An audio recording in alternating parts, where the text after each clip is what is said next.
I'm a day person. Julia Louis-Dreyfus, as far as I was concerned, was the key to the success of the show.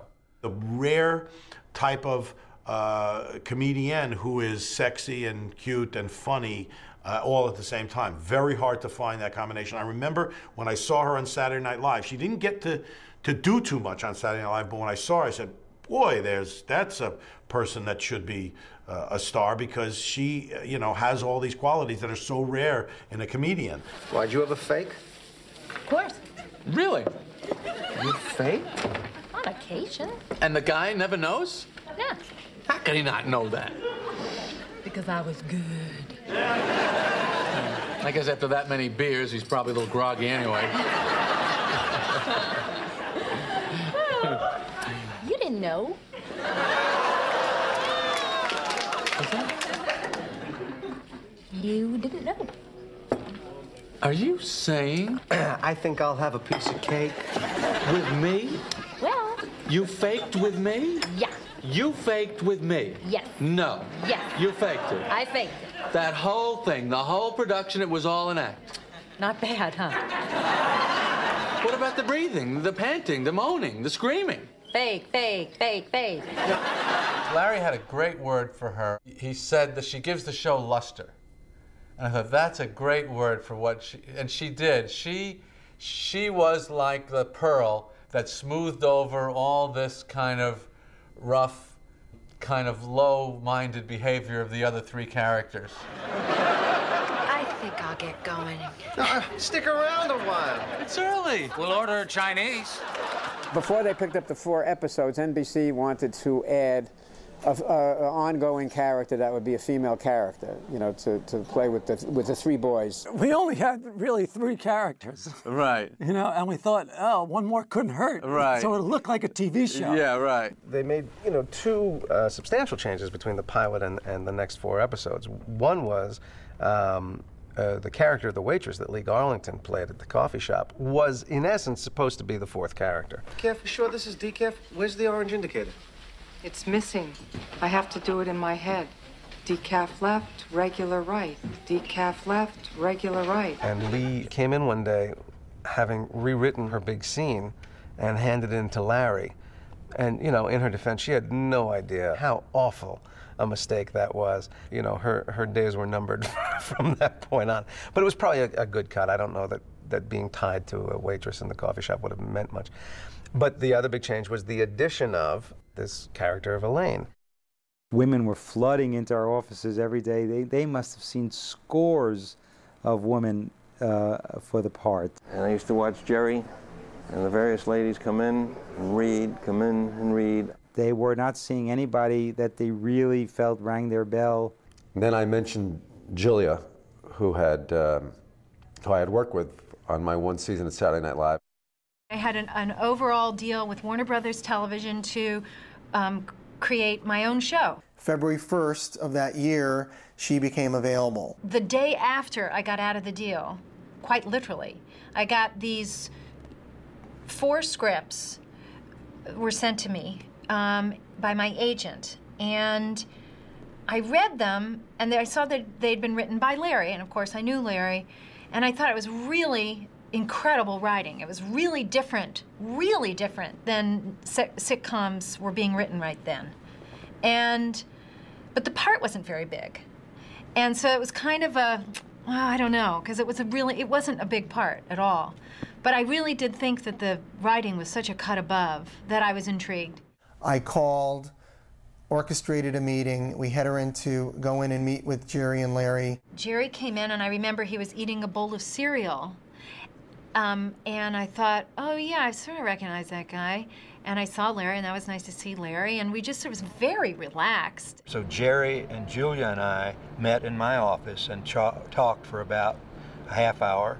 And we sat on a couch, sort of just like this, and we just read the scene. Jerry came out of the reading with Julia and said, Julia's Elaine. That's it. That is it. Come on, let's go do something. I don't want to just sit around here. Okay. Want to go get something to eat? Where do you want to go? I don't care. I'm not hungry. We go to one of those cappuccino places. They let you just sit there. What are we going to do there? Talk? We can talk. I'll go if I don't have to talk. Well, just sit there. I think there were 2 different seasons, perhaps even 3, in which I took Larry aside. We were not servicing all the characters equally, and Elaine, Julia, was actually not being serviced well. And she actually came into the room one day where Larry and Jerry and I were there, and she was weeping and said that she wasn't being used in the show. I think most writers and most people who came in on the show hoping to write a script had a much easier time dealing with George and Kramer ideas because they were such outrageous characters. I didn't think I was getting enough really meaty comedy stuff. I had stuff, but it wasn't like the really funny stuff. And not that it was a competition, but, you know, that is what, you know, gets me going. So, and then things have started to happen slowly. It was a slow process, though, I have to say. And I always thought that if Julia didn't have a strong story in an episode, then it was never going to be quite as good. You'll appreciate this. Snapple? No thanks. I was talking to this guy, you know, and I just happened to throw my purse on the sofa, and my diaphragm goes flying out. So I just froze, you know, staring at my diaphragm, you know, it was just lying there. So then this woman, the one who sold me this hair thing, she grabbed it before the guy noticed. So, I mean, big deal, right? So I carry around my diaphragm. Who doesn't? I mean, like, it's a big, big secret that women carry around their diaphragms. You never know when you're gonna need it, right? The really interesting thing about the show is that not only does it tackle these racy issues, but it does it in mixed company. The mandate back then from Larry and Jerry was write Elaine as if she were a guy. And it makes everyone feel very comfortable about these things because Elaine was like one of the boys. Come on, how was your date? Oh, the date. The date. Yeah, how was it? Interesting. Really? Oh, yeah. Why, what happened? Let's see. How shall I put this? Well, just put it. He took it out.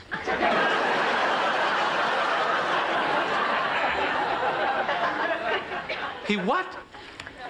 He took it out.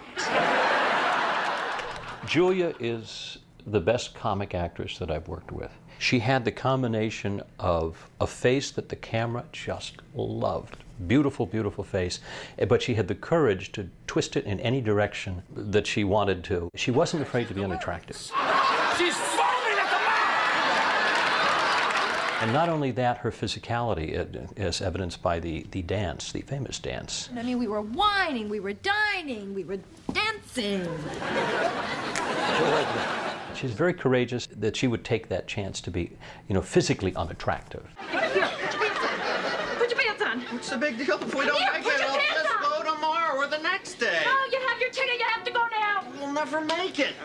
Don't say that. Well, it takes 45 minutes to get... It takes 45 minutes to get there. That'll only leave me 5 minutes to get to the plane. Shut up and pack!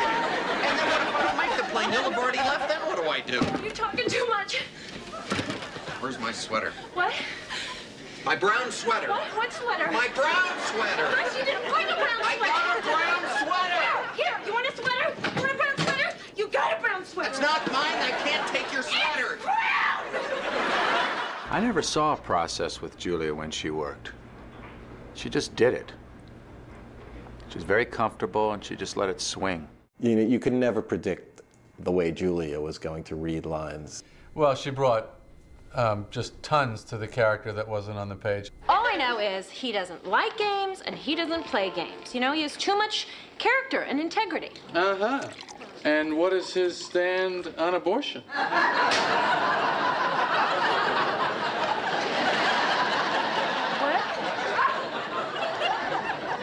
What is his stand on abortion? Well, I'm sure he's pro-choice. How do you know? Because well, he's just so good looking.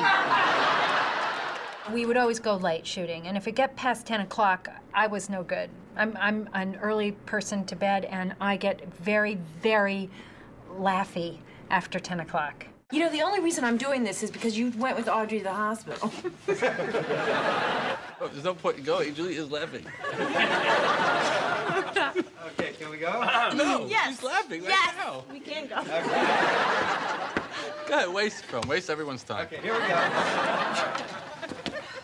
And action. Oh, jeez. What? What do I need this for? I'm gonna get a 4x4 and beat you with it. I can get this right at him. I get it right at him.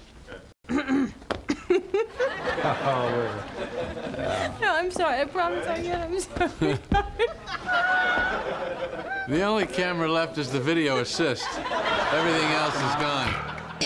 So, you know, eventually these people came, and, you know, somebody gave them mouth to mouth. Wait. Do the again. Okay. Give me the key. Why didn't you just give him mouth to mouth? All right, let's cut. That's okay. Every time she would try, it would just get worse and worse. Who put you up to this? Was it her? All right, wait a minute. I think you've got it backwards. My George isn't clever enough to hatch a scheme like this. You got that right. The hell does that mean?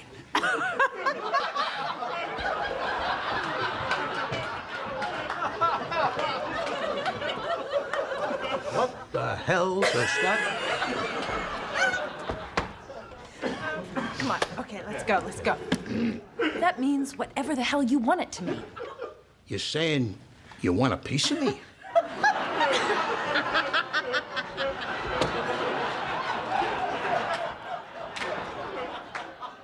You saying you want a piece of me? Say that one more time. You saying you want a piece of me?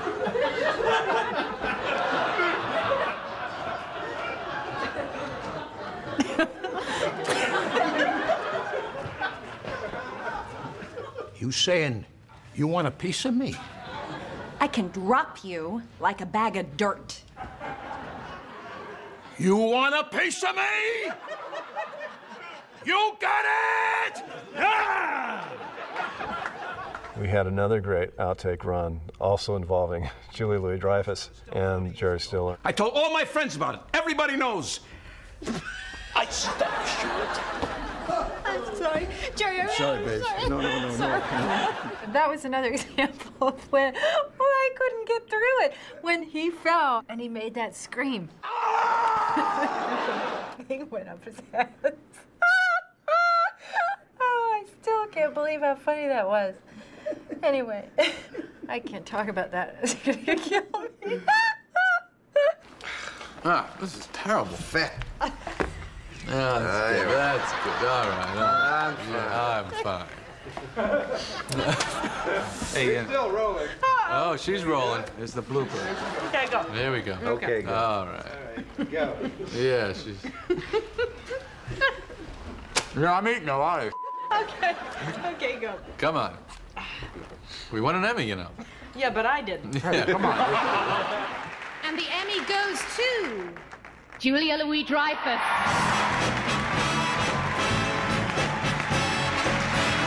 Julia Louis-Dreyfus has been nominated 5 times for her role as Elaine on Seinfeld. This is her first Emmy. I was surprised to win because we weren't like coming home with armfuls of Emmys every year. So, as a matter of fact, I remember being very cavalier about it when we went to the Emmys, so that when they said, and the nominees for, and they cut to me, and I went, oh, please, because I figured I was guaranteed loser.